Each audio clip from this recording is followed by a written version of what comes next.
Good evening. My name is Anita Romero Warren. I'm the Deputy Director for Weeksville Heritage Center, located in Crown Heights, Brooklyn. And thank you for joining us this evening for our annual celebration of National Poetry Month, my favorite month, in fact. If I can for a moment quote my favorite poet, Maya Angelou. You are the sum total of everything you've ever seen, heard, eaten, smelled, been told, forgot. It's all there. And I believe that's what poets do. They take all those experiences, our dreams, our pasts, our futures, and put it into words that speak to us, inspire us, resonate with us, and make us soar. So sit back this evening because we have some incredible poets that are going to conjure poetic past and constructed futures with us this evening. It is my pleasure to introduce our host this evening, Keisha Gay Anderson. And if you allow me to read a bit from her bio, because Keisha is an author, a poet, a mom, an incredible person, and a friend. Keisha Gay Anderson is a Jamaican-born poet, writer, visual artist, and communications and marketing strategist based in Brooklyn, New York. Her debut poetry collection, Gathering the Waters, was accepted into the Poets House Library and the National Library of Jamaica. She is the author of two other poetry collections, Everything is Necessary and A Spell for Living. Her poetry, fiction, and essays have been widely published in national literary journals, magazines, and anthologies that include Coeli Literary Journal, Small Axe Salon, Interviewing the Caribbean, and a host of others. She's a past participant of the Bona Voices and Callaloo Writing Workshops, a former fellow of the North Country Institute for Writers of Color, and was shortlisted for the Small Axe Literary Competition. It is my pleasure to introduce Keisha Gay Anderson. Wow. I am so humble. Thank you, Anita. Oh, thank you so much. It is truly a pleasure to be here with all of you tonight. National Poetry Month is my favorite month also. And fun fact, Anita has known me since I was a teenager, and she's a great friend and mentor. And I really respect her and everything that's going on at Weeksville. So it is a real honor tonight to celebrate National Poetry Month at Weeksville, where there's such rich, preservation of heritage and excellent programming.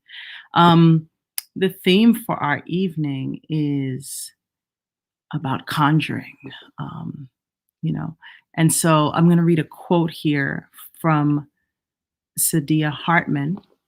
It says, "The loss of stories sharpens the hunger for them. So it's tempting to fill in the gaps and to provide closure where there is none, to create a space for the morning where it is prohibited, to fabricate a witness to a death not much noticed." And I think, poets are our witnesses. And not only do they bear witness, they make us look at ordinary life, ugly life, pretty life, enjoyable life in a completely different way. And we're grateful for those perspectives that we may not have arrived at without their artistry. So what we're going to do tonight is honor some beautiful poets, hear their poems, and I'm going to start by introducing our first reader, who is Cherise Francis. Cherise Francis is a Queens-based Afro Caribbean American, Barbados and Dominica, poet, editor, interdisciplinary artist, workshop facilitator, and literary curator of the mobile literary project, J Expressions. She has published work in various publications, including Furious Flower, Obsidian, Rootwork Journal, Spoken Black Girl, The Operating System, Cosmonauts, No Dear, Apex Magazine, African Voices, Newtown Literary, and Free Verse, and many others. Additionally, she's published 2 chapbooks, Lucy's Bone Scrolls, out of Three-Legged Elephant, and Variations on Settling Seedling from Harlequin. She has another one on the way from Double Cross Press called Recycling a Why That Rules Over My Sacred Site. Besides her publications, she has had work featured in exhibitions from the Lit Exhibit in New York, Live Art, Queens Public Library, York College, Arts Gallery, Jamaica Center for Arts and Learning, and Baxter St. Camera Club. Please give your attention to Cherise Francis. Welcome, Cherise. Hi, Keisha. Thank you, Keisha, and thank you to Weeksville Heritage Center for inviting me to be here tonight.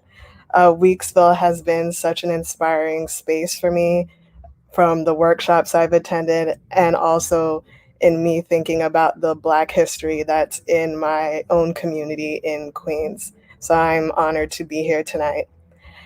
The first poem I'm going to read is from it was published in Mom's Egg, part of the Mother is Speaking folio that Keisha curated. It is called She Who is the Image of God.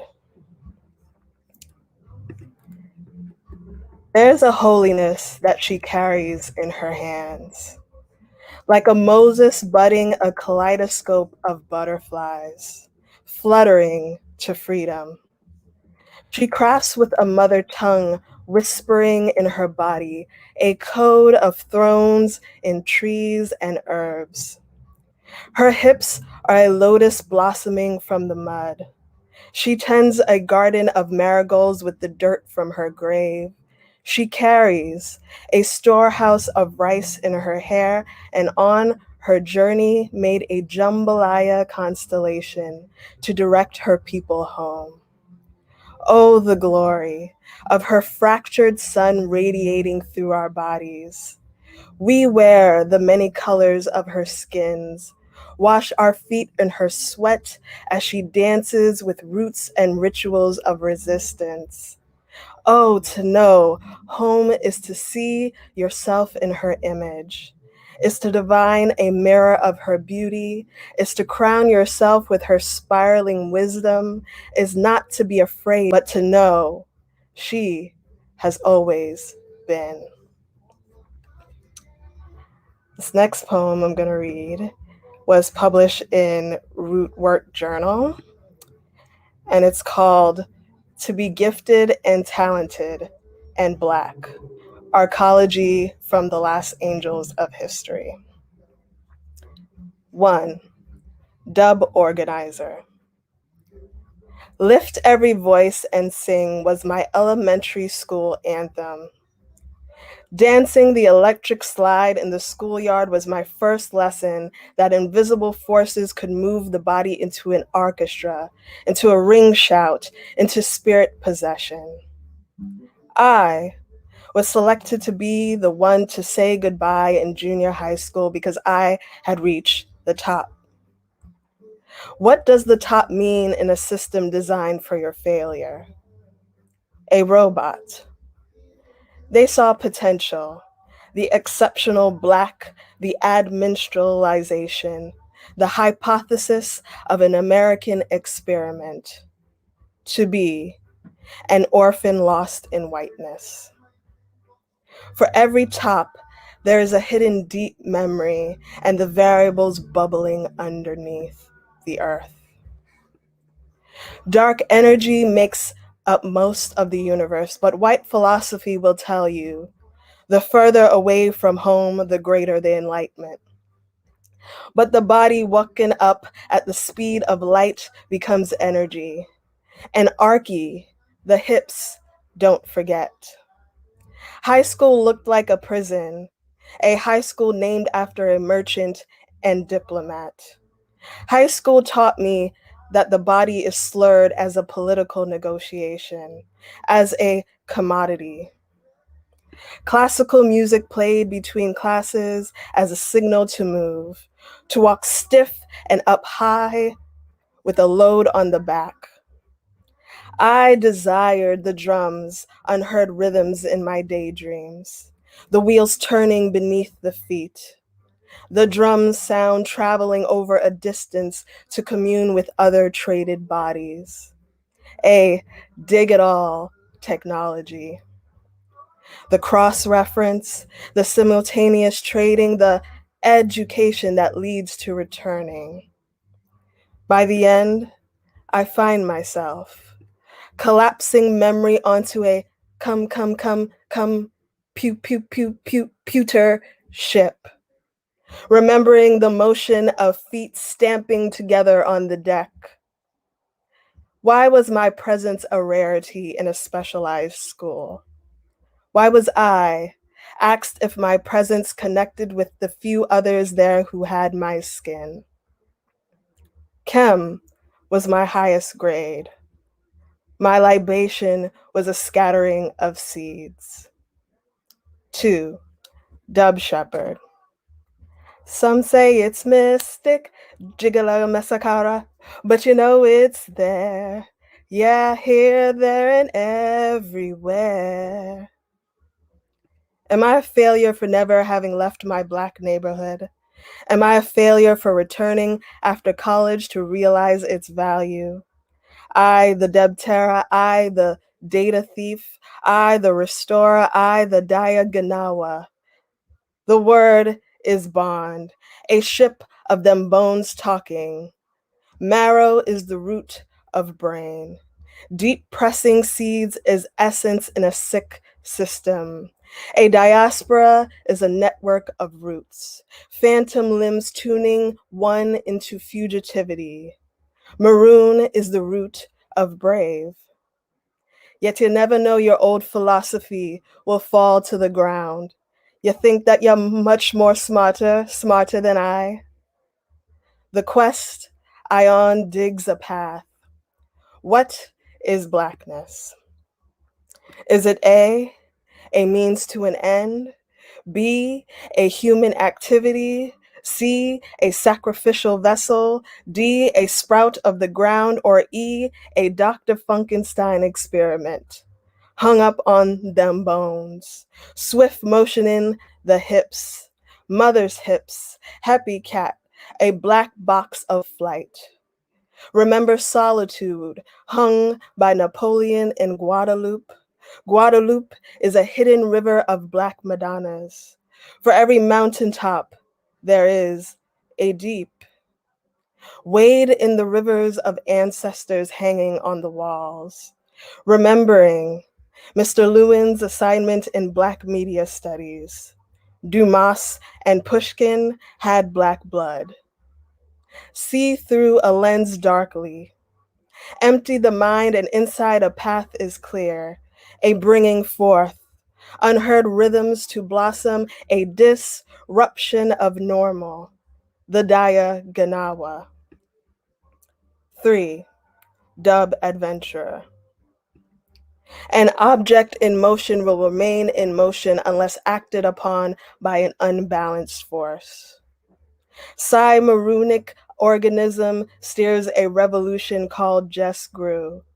The bubbling of blues waves into mass. The words that manifest for science is not science itself. What chooses to pass through?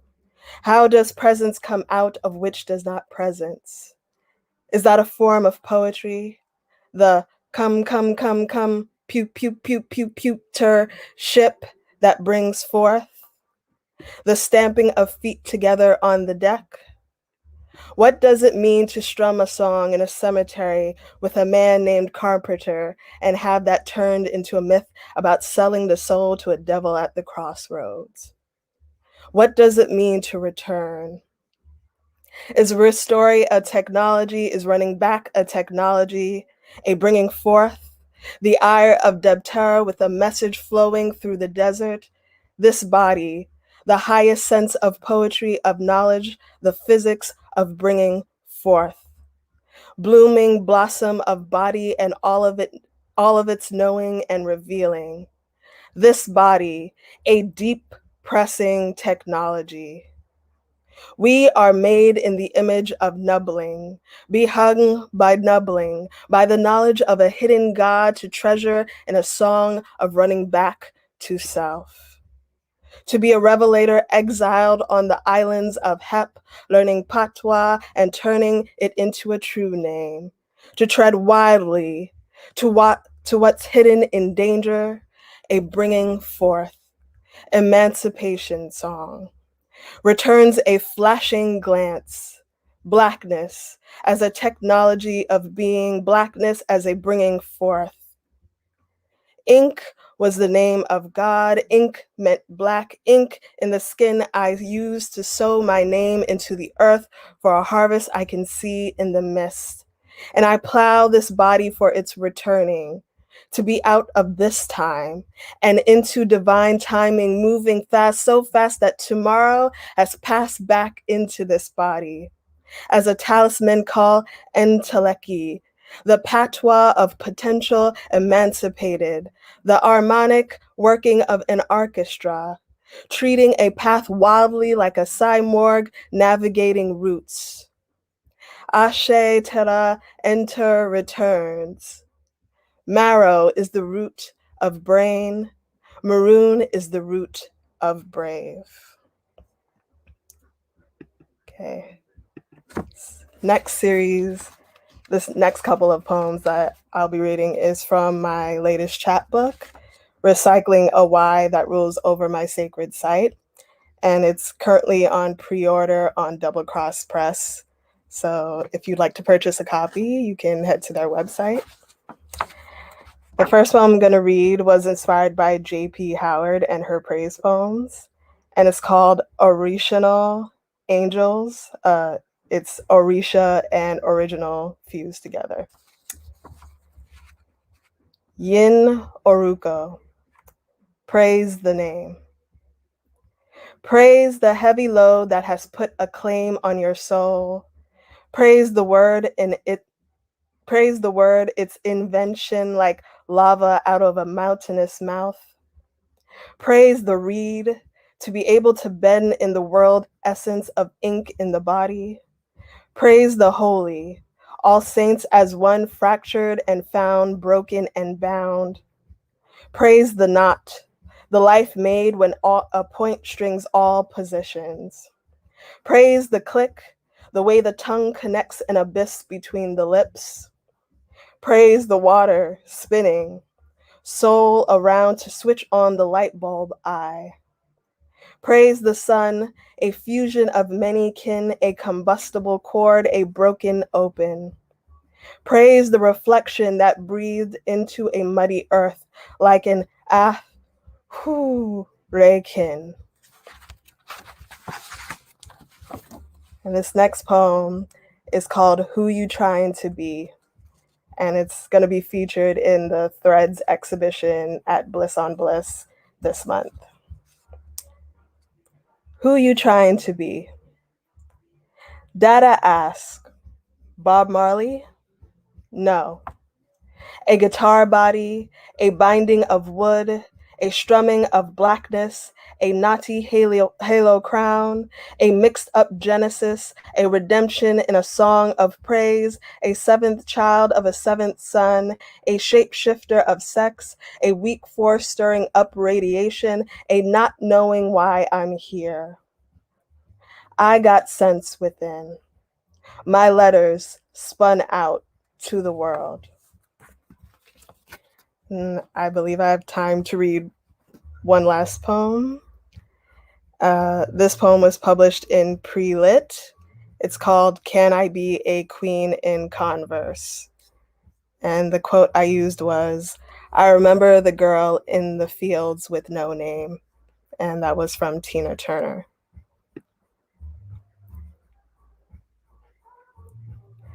Where I am is a maroon woman finding herself running again. River won't stop flowing. Draped in the mania of freedom on a mountaintop, river won't stop flowing. What I am is each eye sneaking in an untamed nation. River won't stop flowing. Each self is resting upon a serpentine monument of past deaths. River won't stop flowing. She has never stopped running towards an I am to rest in after a flood. River won't stop flowing. Her feet add up histories of ruins to the sum resurrecting from the dirt. River won't stop flowing. The place of home is an inverse of a sugarcane plantation. River won't stop flowing. Her soul has survived an eternity of delusions to speak the world again. River won't stop flowing. Who I am is a recording of each grain of time kicked up by her feet. River won't stop flowing. Each grain has rode a tide of cosmic revolution to reach here. River won't stop flowing. When I am is a salvage of a wreckage of sureness in this body. River won't stop flowing. The future has ended before in a different architecture. River won't stop flowing. Why I am is as much of an answer as it is a question. River won't stop flowing. She is always going towards somewhere else called now here. River won't stop flowing. I am could be a home rising in her body and erupting out of her mouth. River won't stop flowing. Thank you. Wow. Thank you, Charisse. That was just amazing. And I'm missing the audience, but I know everyone out there is like, yes, beautiful, beautiful work. Thank you. Thank you so much. All right. So now, I see, I know I told you all you were in for a excellent evening. Really, really beautiful work.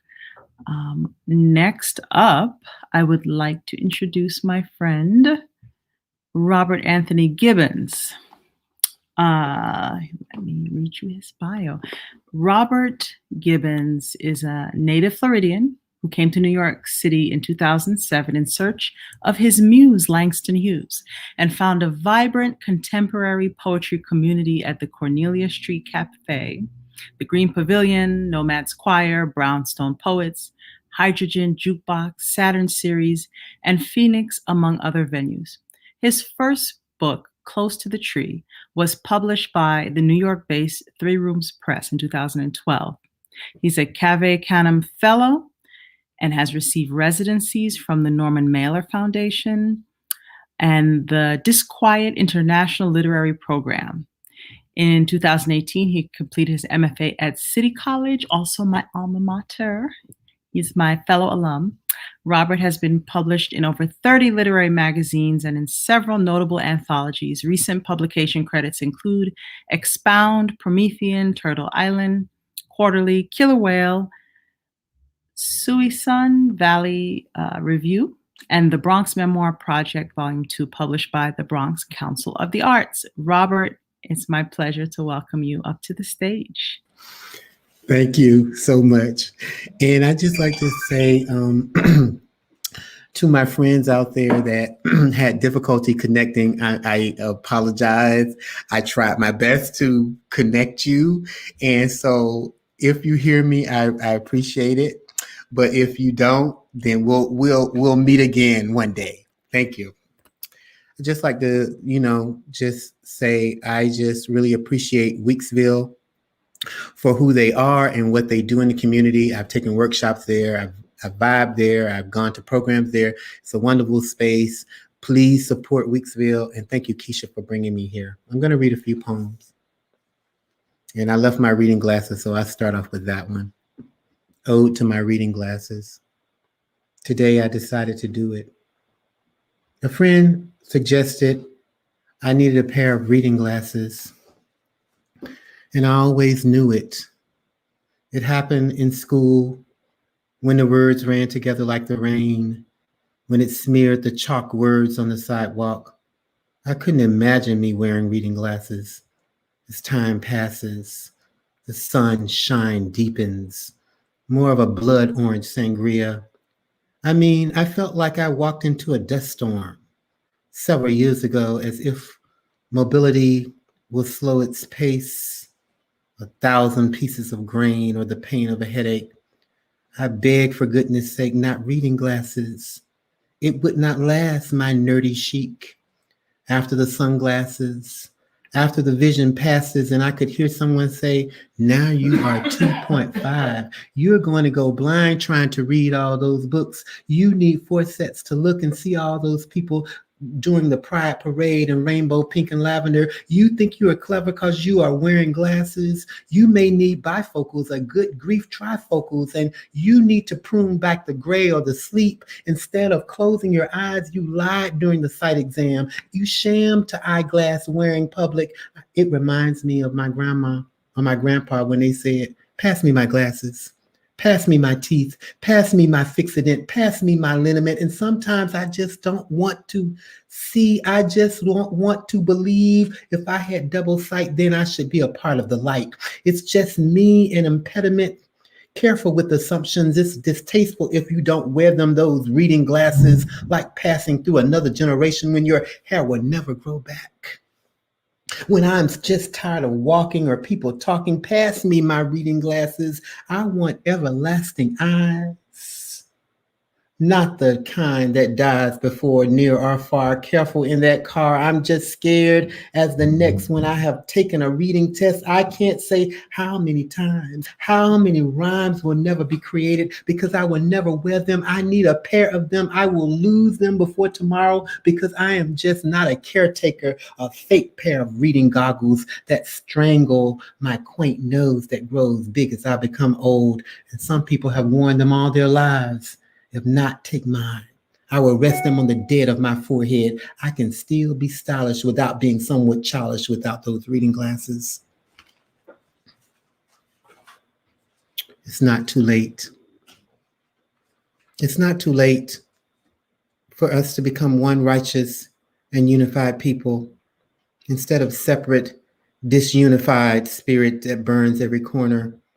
It's not too late for the civil to be changed to good, the wooden to be wood, and you shall raise your head and you shall not blame for the wrongdoing, but in fact we can change our name from dysfunctional, dilapidated, tyrannical disillusion. We can do it. It's not too late for the Southern and for the Northern and for the Western and the Eastern and for those who walk and ran. And I'm referring to the common man or woman, the disputed border, the idea of order for them and all, the one less than the greater, the indivisible and divided, the cattle-cornered, the cattle, the manufactured and labeled, the little Mexican saying shampoo, shampoo, shampoo. Due diligence, it's not too late. For you rise and take back, fight in your mind, and the signs are obvious. It's not too late to be one unified and righteous people, red people, blue people, white people, stars and stripe people, people that came from Oklahoma and Murris free. I want freedom instead of being stricken with vile and volatile. Oh, it's a great getting up morning under the bloody moon. Oh, tell Aaron Copeland and Wallace Stegner, tell Willa Cather, tell N.C. Wyeth and Carson McCullers, tell Flannery and all those upright chickens, all those that lick their fingers. It's not too late for the truth and the deeper deep. It's not the end yet. Just the beginning. 14th Street. I saw a brown girl on 14th Street with a book of Chinese characters. She was zoned in on her studies, big bold blocks of language, the paintbrush of Basho and Li Po. It was amazing to open the mind of the Far East like kimono or jade green to read the red book of Chairman Mao. She was studying language. That brown girl on 14th had antique characters, whiffs of the Po River below the mountains of Mongolia. Was it Japanese or Cantonese or Mandarin or Vietnamese? I probably could not put her at ease.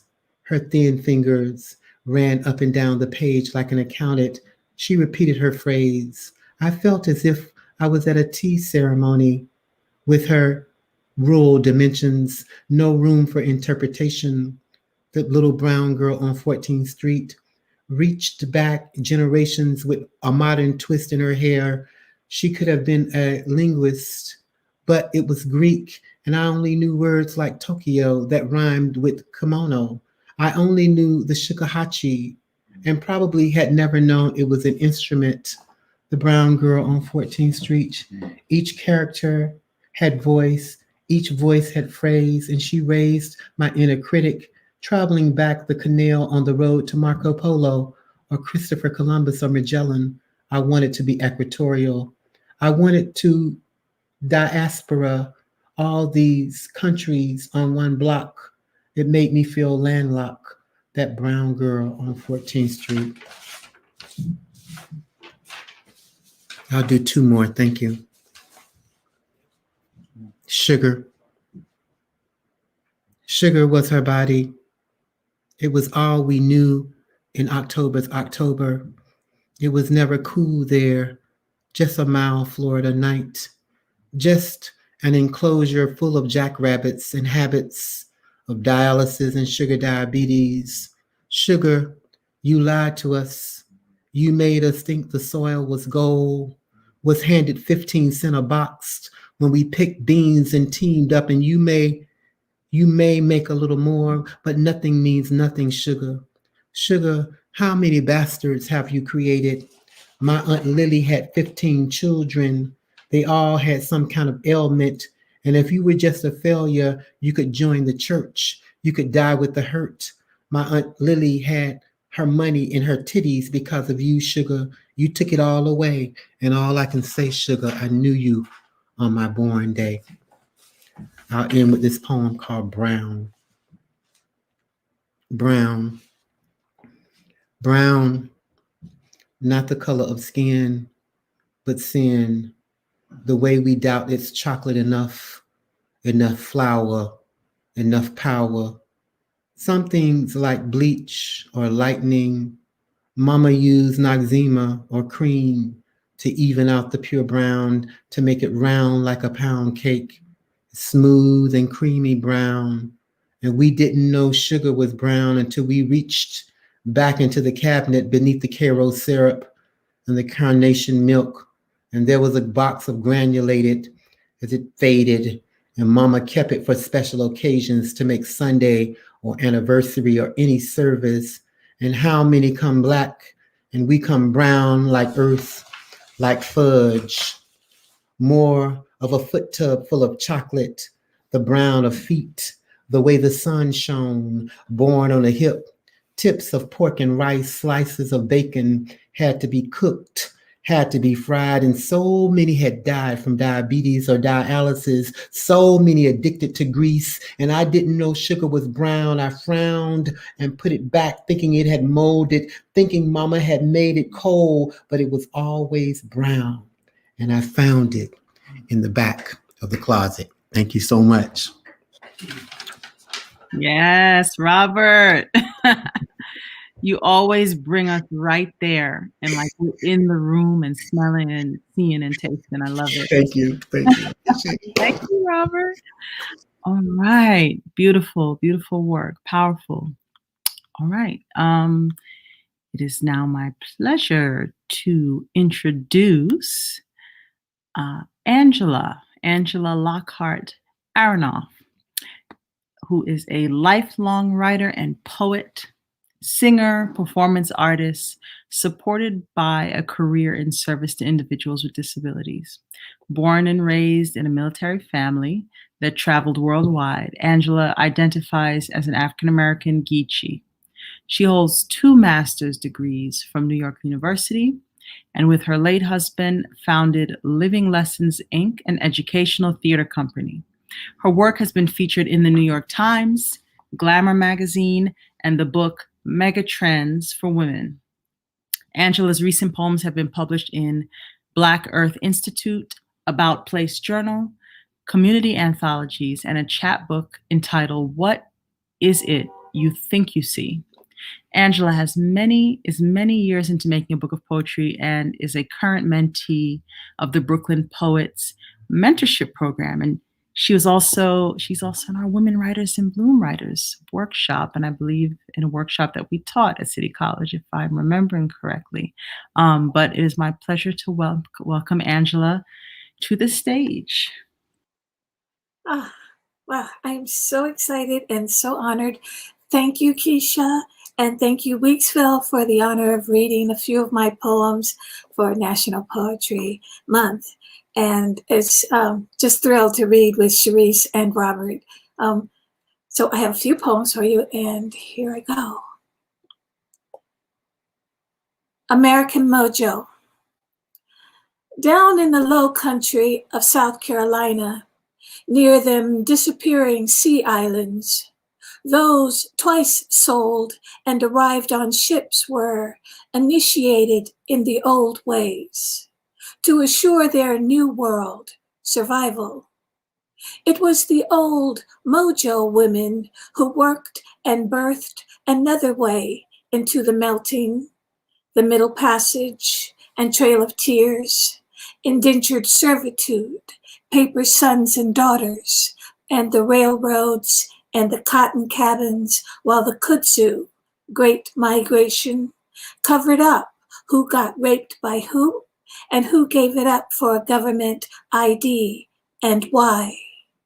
As descendants of a barefoot preacher by the name of Moses built a praise house on a foundation called New Hope, still standing on top of that Mississippi red clay hill, as the church women continue to tend to the skin color and the red-headed, nappy, braided up hair politics, high cheekboned and almond-eyed midwives, still birthing all that mojo up into the American melting. Rice.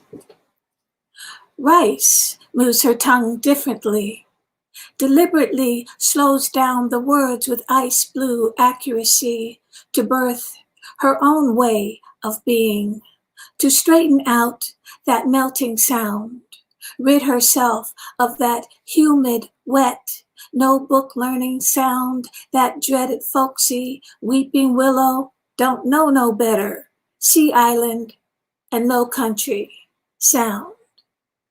Rice needed to and always did work hard to work that babble off her tongue, so she don't sound like kinfolk, don't want to sound like the journey, don't want to sound like that mix of tribes she is. Witness. What is a mother to do with her quiet girl, born with a veil, blessed with second sight, talking and playing with unseen beings, sleepwalking in her dreams, sleepwalking in girl-veiled dreams, waking her mama up, taking me by the hand to see the shining girl in the shining armor, standing in the doorway, wielding a sword and shield from the old book, wielding the old book, sword and shield of imaginary beings. Overactive imagination, her daddy said. Teach her to keep up with her thinking or she'll lose her mind. Me and my girl, looking up into this wide sky, lay on our backs in front of the house. She tells me she sees a house rabbit and a cloud dog running for their lives. Then she cries for the baby, bird fallen from its nest, peeping in its shell. How does this mother protect her mojo girl? Wally Mae, you better come out here and get your child. Raisin. You, the tallest in your first grade class, running up front from the back in record time to win the race. You were the only one who got that horse trot dance rhythm right on that cold spring sheets of rain day, that no playground day when you got called to the front of the whole class to trot for the others who could not, would not trot like that. You know, the ones in the pretty little dresses, starched stiff, little color wheel dresses. The ones who would only move to correct your ability to speak, spell, or subtract. The ones who would never look for you during hide and seek, nor touch you when they played tag, but made damn sure to stare all up in the shade of your face during history class. You just growing up being the only raisin in the pound cake, Grandmama Vermissy said. Come on over here and let me teach you how to work this here Gold Coast cotton. And with her hands following behind her grandmama's hands, you learn to stitch and patch the math of the cloth. You learn to discern the tint and tone of how to reckon things differently and question the scraps of truth presented as answers that never add up. Daddy taught you to read, but in his mama's stitching started you to writing. You, the winner of the race, the only miracle in the pound cake. Perception. Girlfriend came over the other day and asked me where my God was. Took a moment before I answered, and she said, "You don't own a TV?" I choose not to. You don't have a TV? It's not a law. You don't watch TV. Listen, I can't hear the universe or my ancestors with all that noise going on.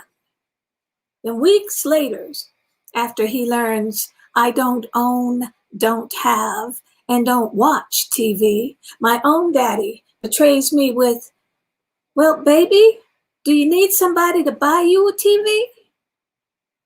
You see, many all kinds of moons ago, lightning hit my urban dwelling and the tellular vision went boop, then blank, as this little whiff of white greasy smoke floated up from the back towards the ceiling, where it dissipated like a soul seeking the light. Let me tell you now, I know there's spirit in liquor and there are signals in smoke, but I have never encountered a spirit passing on from a television. So I took control of my own perceptions, left the carcass of the delusion box on the curb, took back the real myths and spirit, the universe and my ancestors, and as I awoke from the false dreams, recovered from my vision addictions, I resisted becoming a dreaded Cassandra, warned no one of the corporate-sponsored Pandora's box, warned no one of the market-driven vision gods, avoided warning, but the reactions were all the same, as I became the snake-headed Medusa instead, cursed by folks' last words, them frozen in time. You don't own a TV? Mirror.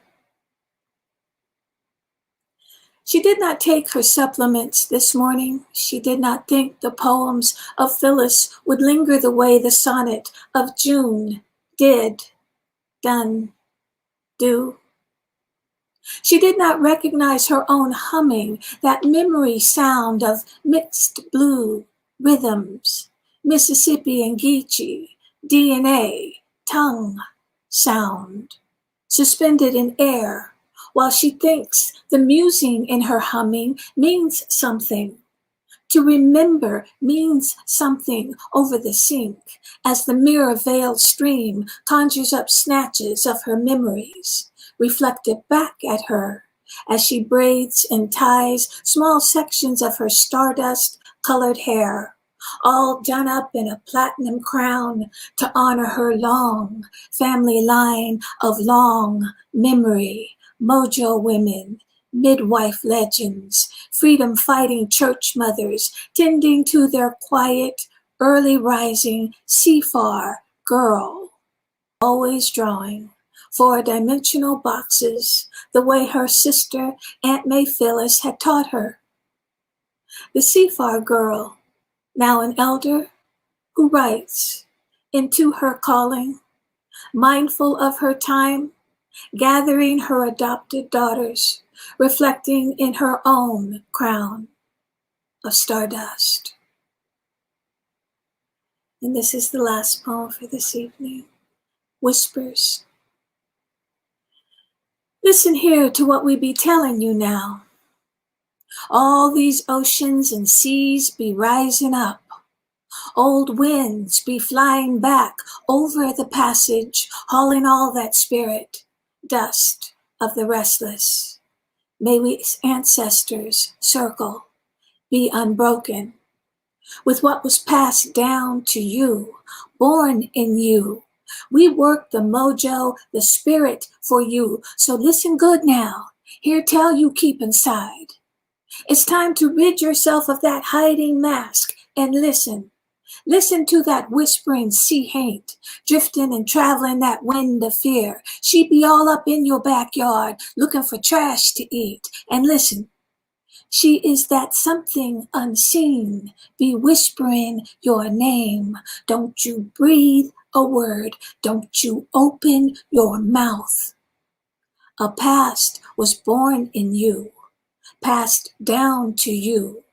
We still work the mojo and the spirit for you. The columns of the second era have fallen, and this here be a new time, new direction, a new future in the seasons of water. May the ancestor circle be unbroken. Earth Mother, have mercy. Here comes the rain. Thank you. Wow. Angela, thank you for that. Oh, so beautiful. I took notes for everyone, but yeah, I just wrote a new future in the seasons of water. We're going to have to unpack that later because gorgeous. Thank you very much. Thank you. Thank you, Keisha. All right. Well, so what we're going to do now is I'll read a few poems and I'll bring all the poets back up at the end and we'll have a discussion and we'll take some audience questions, right? So I have a new book out. It's called A Spell for Living. Came out in December of last year. And it's a multimedia book. You can find it via my website. There's an ebook that's free. You can access it. There's a print book on the way. But the idea is to conjure, to make our own spells, make our own magic, to claim our agency, to live in a mindset that is healthiest for us. And that is a project that I'm deeply committed to through my art, helping people understand how to do that and find ways to do that. So that's what this book is about, really. And celebrating beauty, of course, right? So I'm going to read a few poems from here, and then I will read some from my other work. So let's see. I think we're going to start with Be Fabulous. I'm reading on the computer. Okay, here we go. Be fabulous. I mean, stand up and say, I am, without words. Know that you are moonlight, pushing aside the night. A hearth warming chests into a wave of motion when grief slowly siphons breath. No need to scream about what is not, or lament the crazy of they. The oldest tale of hungry chasing its tail. We are older than all that. Before all that buying and selling. Reluctant or not, we are creators of culture, purveyors of cool. Distilled diamonds ditching the dirt of 1,000 long marches through manacles, cane, and cotton. Assembly lines, back doors only, first name nannies, wet nurses whose own children rocked with rickets, medical guinea pigs, men who are always boys, who are made the blame for a leaky economy built like a sieve in seismic ground. We've been around long enough to know that no man put salt in the ocean, and that Nat Turner was speaking to God himself as himself, and then made those two selves agree to proceed with an overdue lesson. Listen, we are to lead, even reluctantly, because time breathes in and out on a scale the mind can't measure, but which the soul sees and plots a journey of light, sound, color, vibration, a path up and out for those trapped inside the smallness of things, a gracious door of salvation out of ignorance. So don't spend any time trying to convince me or her or them you're fabulous. Just be who you already are. You gotta be fabulous, y'all. All right, let's see.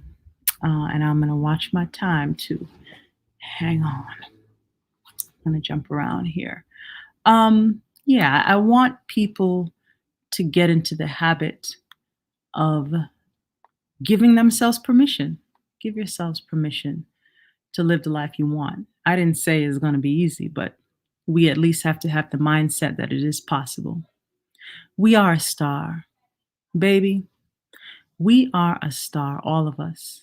But if you want to know what makes this point of light pierce the dark, I have to unfold the scrolls of our existence and show you many lives. Package them in gender, lover's eyes, epistles written in laughter, statues curved like desire, perfume named loving resting in the floorboards and the mirror of time. Our faces are a chain link, a lattice work of memories stretched out from my sleeping mind like wings across midnight. We are a red carpet unfurling the story written in blood ink that chants me into an epic of flesh and movement with each new question we think. Ours is the map riding on swirls of brisk air, whispered through slumber, from far but near. We understand to take this mission, walk toward tomorrow, pull the world with us, lift the voices arrested in hungry throats, bend the corners back into a circle as we move up, up, up, to meet ourselves with each revolution so that each one can learn to fly and finally realize once again the way to be without end. So, yeah, I'm very interested in deconstructing when we talk about the theme of tonight, identity. Whatever it is should serve me and should be what I reflect what I really am, not what other people trade in for something insignificant like money and other fictions, right? So Black is not enough. It's too small. Black is not enough to go by. It's too narrow a space, too clumsy a way to reveal you. Don't you see your place up high along the winding trail of lights resting on Mother's neck? Can you name all the shapes of your intelligence that sometimes, when it feels like, splashes over the brim of infinity to condense as jazz, a dance of colors at 5 points, Denzel's deep sea eyes, and our snaking hips to the dance hall rhythms? Dip, dip, dip, dip, dip, dip. Unleash your ecstatic laughter for this joyous walk through time and mirrors, where you can love you as us, as all of this. Salt foam under a lavender sun, the jubilant tale of your familiar, a warm kiss of wind in a glade exploding with new life, the sweet sacrifice of guiding the next navigator of your blood. Black is not enough, is too dim an idea, too minuscule a name for us. All right, I'm trying to watch the time. I think I'm good. All right, y'all. And I thank you for being here. You know, you could be anywhere else on a Saturday night, but you love poetry, and it's National Poetry Month. And this is how we celebrate each other, right? So let me go on. I'm going to read something from my last book, which is called Everything is Necessary. Okay. I'll read a few poems from that book. Uh, I always start with my ancestors, so I'll read Ancestors. You wanted to look into the dark, didn't you? So don't curse these eyes, we gave them to you and sent you to straighten the bend in these steel tracks that link all of our names, rusted under salt water, buried beneath bundles of cane. Sing songs into candle flame for these bones of mine that now reach through you, stand you into 6 feet of woman. They have not forgotten how to brace against the lash or bend backward for the bembe. Each day we move with you. Can't you hear? We are riding the rhythm that beats these words through your center. You beg us to enter, but we never left. You is me, is us all now together since forever. We laugh and lift your sight towards starshine, seashells, sleeping poetry in every alley and piston corner. We tune your ears to the footfall of predators who stroke their loneliness to the bowline of your lips. You wanted to know, not believe. So see it all here now and build a ladder with these visions that lift us up one by one, hand over hand, after birth to under dirt. We listen with you, roll slow up this mountain that needed us to tumble down, break ground, and move things. So look here. Kill your fear. Open your eyes. Pull us back together and march us home. All right, I think I'll read like 2 or 3 more short ones from Everything is Necessary. Actually, I'll read this one and one from my last book. This is called Kalunga. The space is thick with voices, life force, spinning through unknown corridors of your mind. You always feel the happy in the room and the loss. It presses on your chest, the weight of a collapsed star. This is the vocation of your skin, daughter of seers on the indigo road, who seek to temper you in this place, turn you into a hearth for the stolen children. One day you will swim these waters with ease without drowning or gasping in the riptide of resentment. One morning you will emerge through the bottom of the ocean and be free. All right. My first book is called Gathering the Waters. And there it is. So I'm going to end with a poem from my first book, an oldie but goodie, which I think is relevant. It's called Mask. Do not remove your mask here, my sister, not yet. There is too much unraveling left to do. So many becomings hinging on your memory of you. And every oil rig and chemical disguised as food, every antipsychotic fed to babies, every sterilized womb, every somebody grateful they weren't born as black and brown as you. Every single one of them is a blessed lightning bolt, waking your heart to its black hole, pulling together your shattered pieces to reassemble the monolith that is you, blasted to pieces when they all became two. For them that cut cane, tie bows around a canoe, pull sweetgrass into blankets and give lyrics to the blues, sing cantos dos orishas, make bombs out of houseplants, turn tears into flamenco and put the sway in belly dance, I say to you, stand your ground, adorn your countenance, become a legend but meet the people where they are, because this dream is a westbound train headed for a cliff. A race from panic calling itself progress. So be the honey music that bends the track, alters the route, and bury the earth's heartbeat in the back room of their minds. Lure them to the dance of their existence, to the bacchanal of your smile. Don't think, simply be. Don't look for the answer in any 4 walls. Prove there are no walls. And lay out your best peacock feathers, cowrie shells, white lace, and overproof rum for the journey, the path, el camino, this trip that you chip, chip, chip down the roads of creation to the percussion of your hips. Grow away from the circles of madness, but keep your wings concealed, lest the people startle and kill the premonition that is you, a template for the real. Your kindness must be well-aimed, pedestrian, conjured through hugs and verse, squeezed through fingers unafraid of dirt. Your words must ride with the trends, float parallel to party music, and punctuate the spaces of silence. in between the noise of living. So wear this body out, girl. Let it earn its breath. Die awake if you dare, if you're lucky, if you can see. Recreate our forgotten home from the blueprint of your secret name. We're waiting on you to change the game. People, it's been a pleasure. Thank you for giving us your time. At this point, I would like to welcome the poets back to the virtual stage so we can have a little chat. Technology. Yeah, let's all give each other a hand. Let's give each other a hand. Beautiful.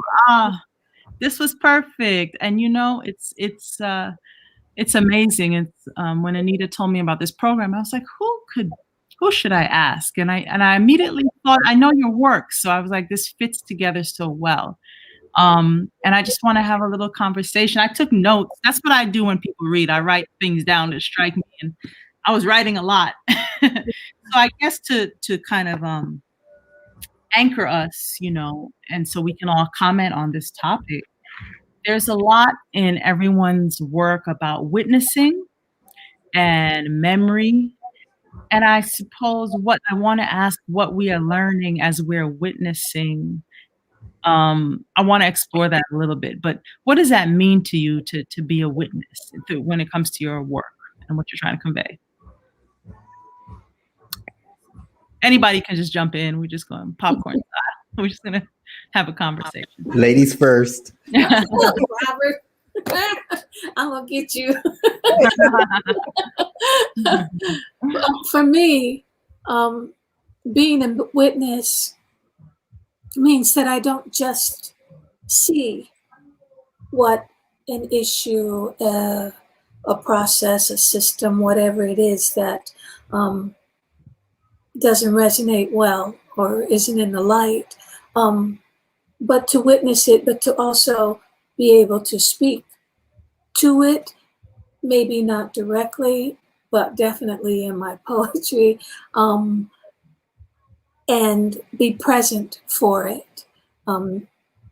That's why in my poem I talked about taking off the mask. We've been living with the double consciousness, and it still might be, according to your poem, Keisha, not the time to do it. So we got work to do, y'all. And can I just say this? I don't want to interrupt you, but I feel like we're all in the same school, all of us here on the stage.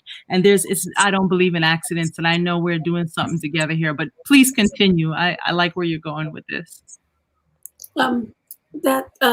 Just to show up and be present for it, and to be aware, because so many of us, and I think it's because of the TV and, you know, I love my iPhone and all that stuff. We are deliberately being distracted all the time.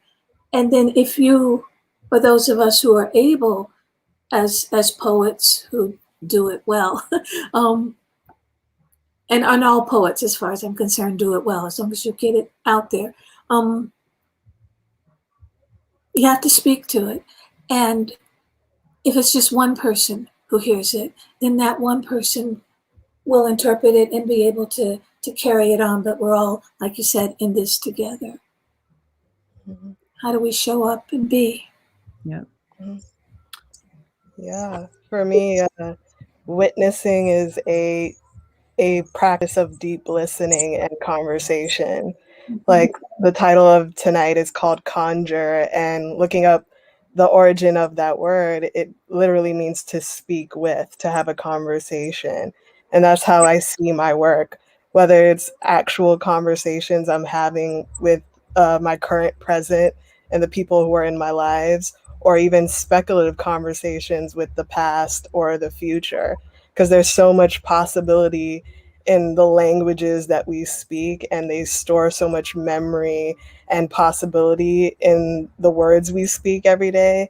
And witnessing for me is, in a sense, a kind of speculative work, a kind of not making the magical out of the mundane, but realizing the magic that is already in our everyday lives. And that's how I view my work. Yeah, I love that. I wrote a line down from your poem. She tends a garden of marigolds with the dirt from her grave. Ooh, I love that.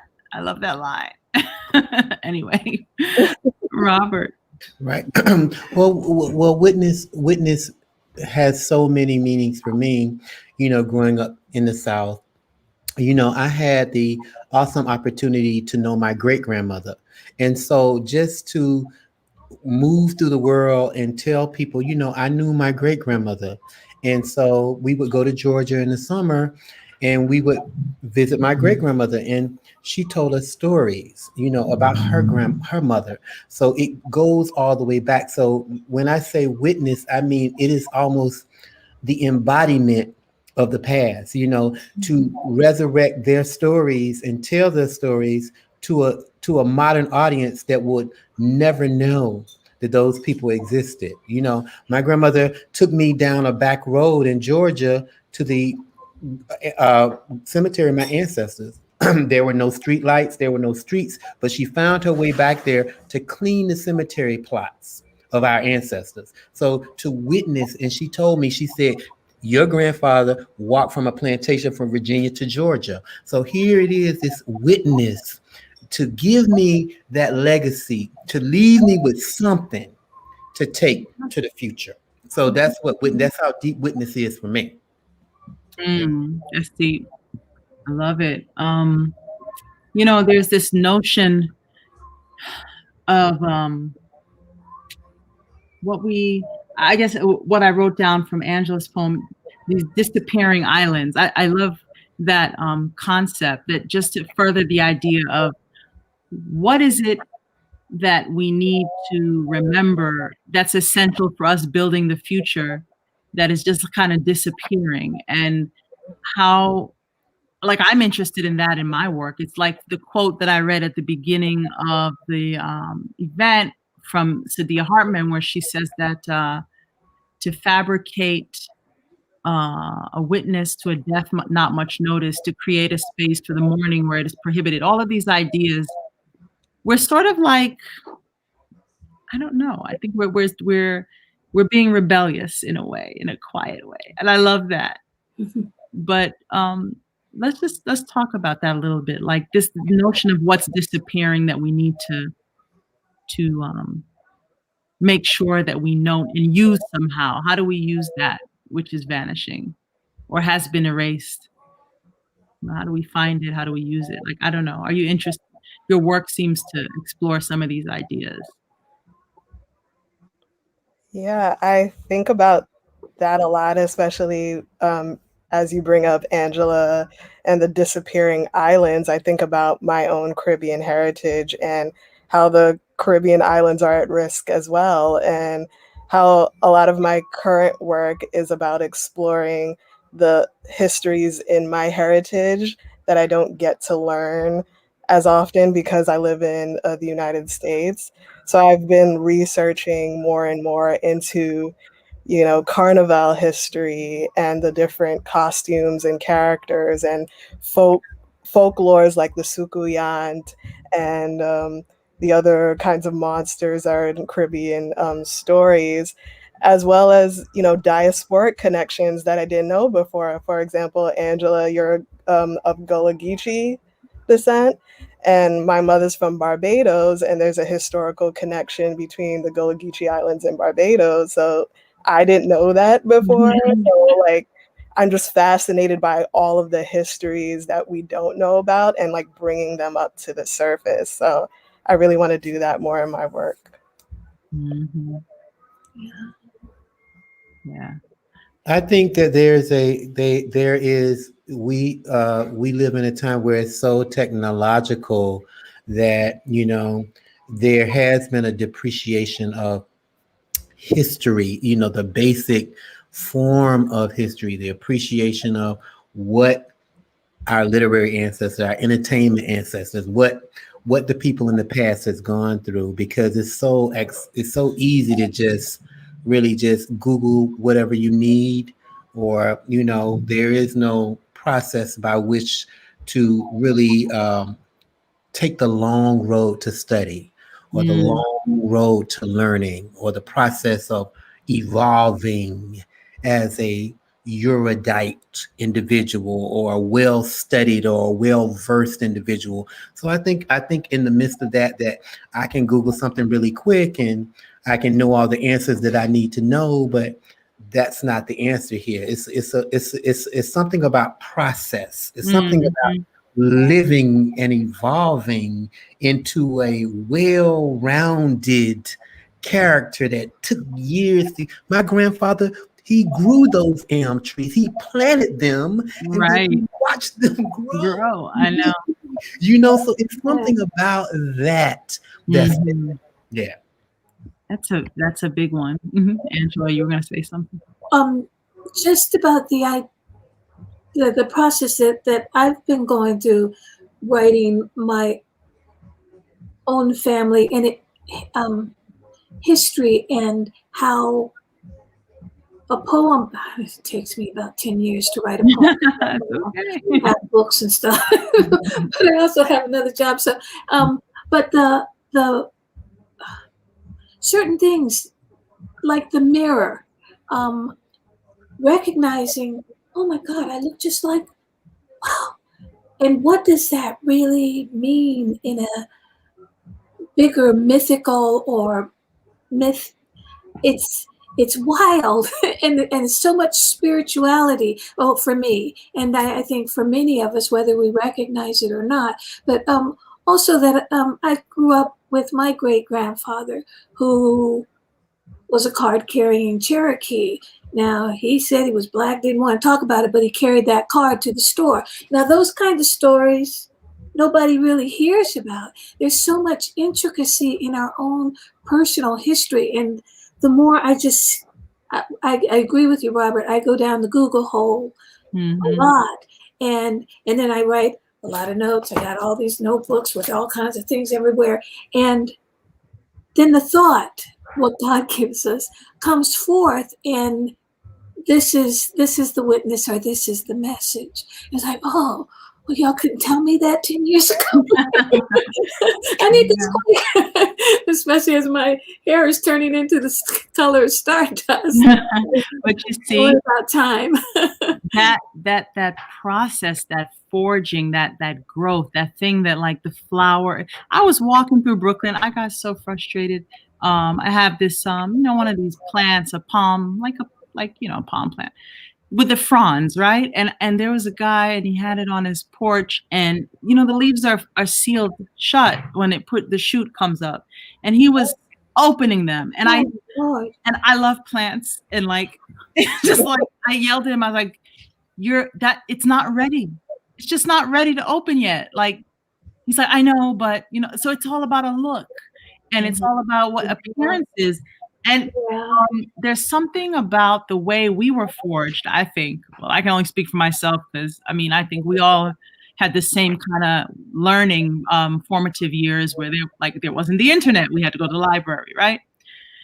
For more or less. And that enables us to build a scaffolding with our work.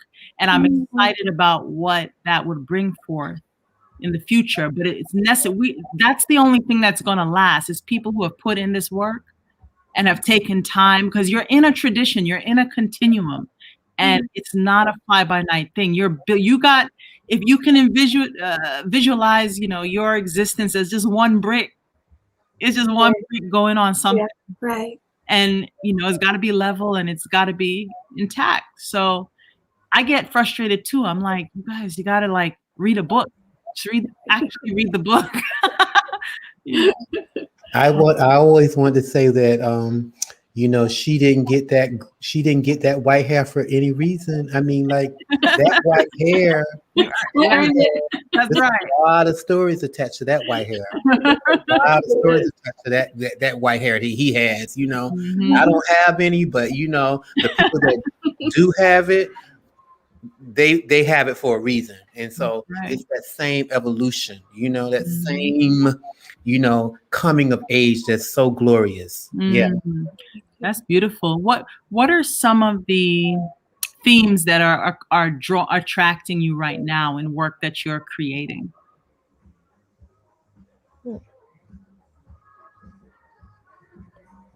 I'll just throw it out there. For me, I've been obsessed with I haven't really done persona poems, but I would love to, just speaking about filling in the past. I don't know, because I feel like all the women in my lineage, like the further back you go, there are no names, or there's one name, or they used to call her something. And I'm like, nobody bothered to write this woman's name down.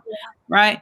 And there, it's compound, you know, it's women, first of all, from like the 1800s, and then there's Black women. Right. So who were they? So that is what is intriguing, trying to hear and make up, imagine, receive, whatever, and just like have them talk. But that's what I'm interested in doing next. But I'm interested to hear what you're working on. I have an aunt, my Aunt Margie. She's on way too many things, and I don't believe in giving up your DNA and all that kind of stuff. But she all up in it, so there we are. She is collecting our genealogy, so we are finding out names of women. Or one of my poems that I'll be reading tomorrow, talking about the census and who is that and who married who. And then she gets upset when she finds out that an older man married a 14-year-old and they're all living in a cabin with a whole bunch of other people, and the census is taking care of it. It's documenting this. So I get names, but the census is a governmental, and that's why, you know, I said, oh, okay, so the government is involved in this. And I'm not anti-government, because I have a job that pays well, and I and glad to be of service in that way. But it's finding the names, and the interesting thing, and I'll stop talking. My great grandfather, my family always called him a Mongoloid, and I'm like, oh my God, you don't say that. What? Why are we talking about this? What's wrong? You know, and then I realized years later, because they kept talking, because they'd say that, and then they say, yeah, he worked on the railroad. I'm like, well, why would they have someone like that working on the railroad? And then I realized he's from Mongolia. I was like, oh, like quite literally. Yes. Oh, wow. and that messed me up for years trying to, and I'm still, I finally have it on the page, and it's like, it's all of 4 lines, but it is an amazing process as a writer to catch that moment when that name is not, they don't remember, or they don't call, or they called her something, because we got the nickname thing going on too. But when we, as the human with the spirit, connect onto that and go, what else do I remember around that person, that name, that moment that they were mentioned? What was the context of that? And maybe then, you know, you use the poetic imagination or expression to fill it in. It might not be the truth, but we're not the senses, right? But we're the poets. And we carry it forth, and maybe someone else will be, oh yeah, I remember a story like that, and catch on to those who are still among us. Yeah. But we may not be honoring them or bearing witness as well. Yeah, I've been getting more interested in sound poetry and sound as a form of release of embodied archives. Milford Graves, he was a drummer and artist who recently passed away, and I remember watching his documentary, and he was talking about major and minor scales being a kind of abstracted form of how we express emotions in our bodies. Like major scale is, you know, you sound very high and like this, versus minor scale, which is more like bluesy kind of sounding. And I thought that was interesting. And so I wanted to explore that more in language and words, and how our words forms of like embodied archives within us, and how that manifests on the page as well as via sound. So I definitely want to explore that more in my work. Yeah, that's interesting. Well, I'm still interested in my Southern self, and I mostly come from a church background, so there's so much African American church history that needs to be explored. You know, particularly when we think about Zora Neale Hurston, who we kind of mirror each other. We grew up in Southern Florida, and there's some things that I've been trying to explore about her, how she would go around and track local vernacular. You know, I'm very interested in the idea of testimony. And I think the idea of testimony is that same idea of witness. You know, how can I track, you know, the idea of testimony of certain groups of people in the South? So the idea of testimony, and then, you know, using the voice to inhabit a space, because now that we've been so exiled into space, how can I project my voice? How can I use my poetry to assume more character or more color or more roundness or more song, as opposed to, you know, iambic pentameter? So it's the idea of testimony, you know, witnessing and using poetry to really celebrate in a different way. So that's what I'm exploring now, you know. Yeah. I love it. I love it. Yeah. Let me see if there are questions here. It's mostly a lot of, I'm looking at the comments coming in from YouTube and Facebook, so it's a lot of applause. It's weird being in this space. You can't hear it, but there's a lot of clapping emojis and beautiful, and you know, I love it. And so I just want to make sure I convey that to you. Yeah.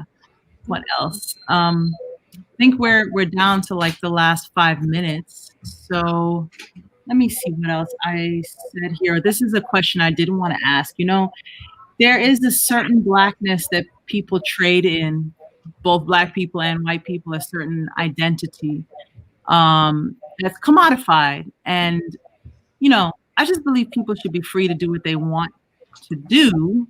But I think what I try to do with my work is document or witness or testify to like all kinds of real people.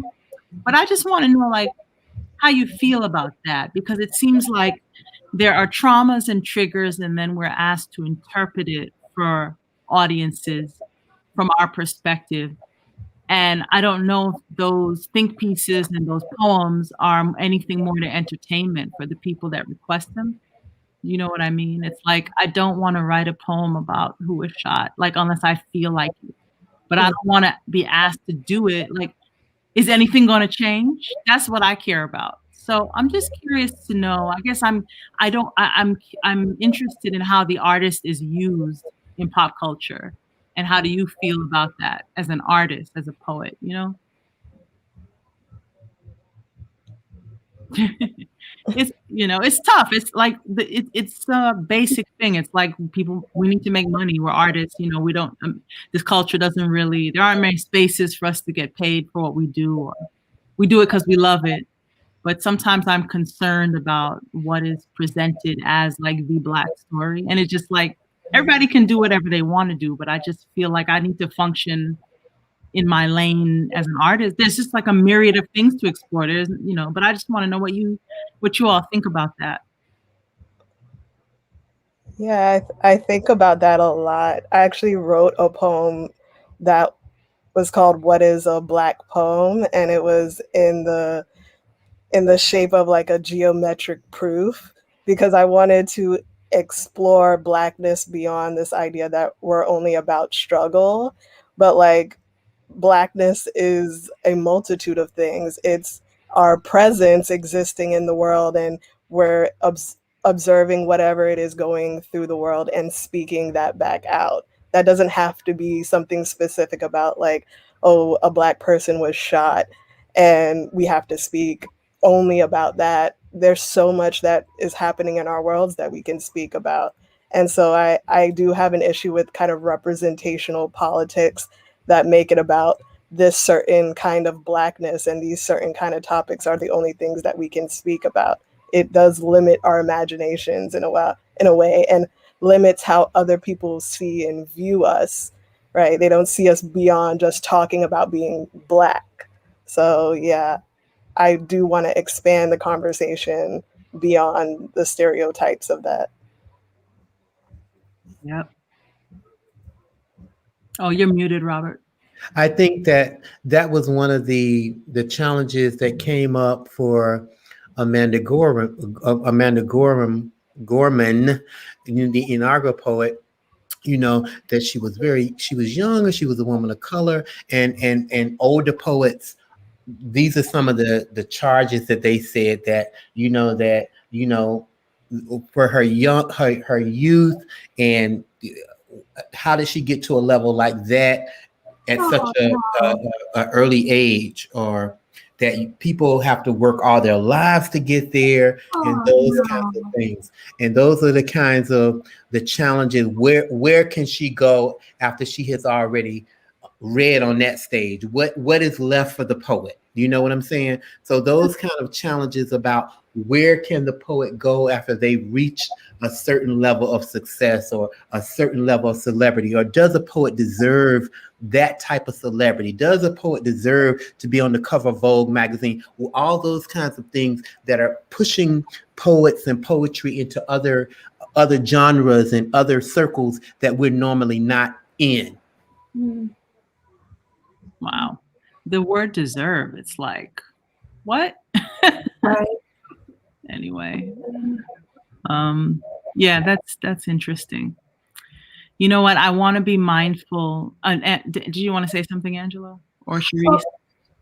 Well, actually, I was just thinking. I guess I'm getting at the age where I'm not paying attention to any of that. All of that stuff has been happening for ages in some form or fashion. We're all supposed to act and behave a certain way for certain people to reach certain goals that may or may not have anything to do with us or what something bigger than us has in plan for us. And are we in tune? And my being in tune with whatever that is that's bigger, and I do refer to as God, that I work in service for, and presents everything. I have no expectations anymore. I don't watch that kind of stuff. I mean, I do sweat about my book, but again, it's not my will. I just show up for the page every morning, 4:30, and get the work done. And that's, I guess, just for me as a poet. All that other stuff is noise. And if we're talking to someone out there who is a young poet or a struggling poet or an insecure poet, they should know that ain't none of your business. Exactly. And you'll do just fine. Just stick with the winners. You'll find who's writing, who's publishing, who's sharing, Right. who's nurturing. How do we support each other? And I started to hear some of what you were talking about, Robert, and how they were going after that young girl. And I was thinking, what are we going to become with that kind of thing? I praise her for just being up there and rocking that poem. She did. Yes, she really did. So I hate to end the conversation because I don't want it to stop, because I miss you all, and we always see each other in various places and we talk and everything, but I do need to wrap it up. And before we leave, I want to ask that you share where people can find you. So if we can just go around, and where should people look for your work? My website is futuristicallyancient.com, and you can also find me on IG and Twitter at @afutureancient. Okay. You can't find me. Maybe that's a good thing. Protect your privacy. Yeah, I am on Facebook as a poet, and I do weird things, and all that just informs my writing, but you can look for me there. Okay. All right. So am I. You can find me on Facebook and Instagram at Anthony Robert Gibbons. Yeah. At Anthony Robert Gibbons. Yeah. Okay. And everybody, if you want to find me, just Google my name and you'll see all my social stuff and you'll find me. But I want to thank you from the bottom of my heart. Again, this was a beautiful, beautiful National Poetry Month reading. Another round. Yeah, outstanding. You all are doing excellent work. I'm honored that we are in the same family, artistic family, and I'm in great company, and I learn a lot from you all. So just keep going, and thank you for joining us. Thank you to Weeksville. Thank you to Anita Romero and the whole team. There's a whole production team you don't see running the stream. Thank you to them. And yeah, it was a beautiful evening, and I will do it again. We'll do it again for sure. Yeah. All right. So I think Anita, I don't know, what do we do? Do we just end or? Thank you, everyone. Thank you, Right. Keisha. This is great. All right. Well, I guess that's it. Thank you. Terrence says thank you. Thank you, Terrence. All right. That's it. That's all. Okay. Good night, everyone. Good night. All right.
Are we done?